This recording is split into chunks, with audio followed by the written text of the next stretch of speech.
Now we'll go to Victoria from Macon. Victoria, welcome to the show, and what is your question? Yes, how are you? I'm good. How are you? I'm fine. Good. I wanted to know whether my husband can file a lawsuit. The surgery was done on him back in December 14, 2010, and the doctor recommended to him, he just really told him that if you didn't have surgery on the leg for poor circulation, eventually you would have a heart attack or a stroke. So he agreed to the surgery, although he was on Plavix. So what happened was, once they did the surgery, the blood didn't circulate at all on that December 14, 2010. So they went back in again that Friday of the same week. I'm thinking December 17, 2010. Still didn't work. So they sent him home for the holiday, which was Christmas, and the first New Year's Day. So he went back because he was in so much pain. So again, they did a third surgery in January 2011. And then eventually, it still didn't, it didn't work when they sent him home then, but eventually they had to amputate the leg in April. What was the surgery for, Victoria? Okay, what happened was he had the surgery on the left leg, which was recommended from another doctor. That was fine.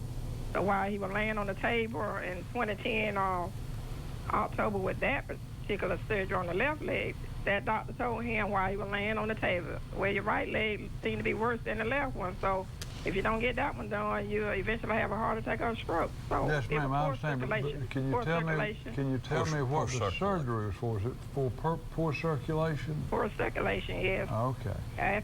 Atherosclerosis, I think. And what age man is your husband? Oh, he's at the time he was 60. All right, and now he's an amputee. He's had his leg amputated. Right. Was he diabetic? No. Okay.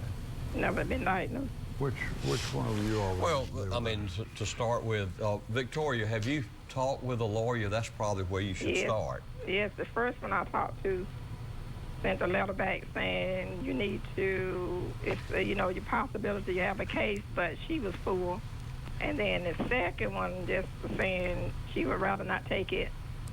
Okay. So that was 2 times. The last time was about back in the spring of this year. Back in lawyer. You probably, I guess they ordered the records, surely. I have the doctor. I have his doctor records. Yes. Well, it sounds like both of the lawyers have looked at the records, or maybe had somebody look at them for them, that is another physician, to pass on whether or not there was malpractice there. Both of them came up with that there was not. However, you could probably contact another lawyer and bring those records to them and get a review and have somebody level with you and tell you, are you not taking it just because you don't have time, or have you actually looked at it to determine there was or was not malpractice? You asking me that? No, I'm saying that's what you should do. Oh, okay, okay. Actually, Victoria, if you've had it reviewed by 2 law firms, you need to know whether or not those law firms had it reviewed by a physician. In Georgia, the issues are not usually legal issues, they're medical issues.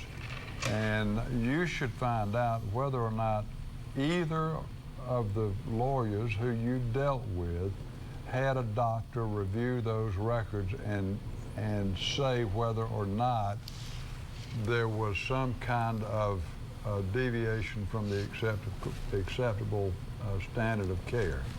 Now, if they did have it reviewed by a physician, you probably don't have a case that can be prosecuted.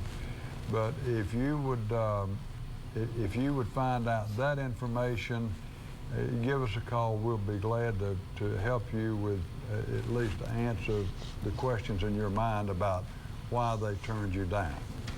All right?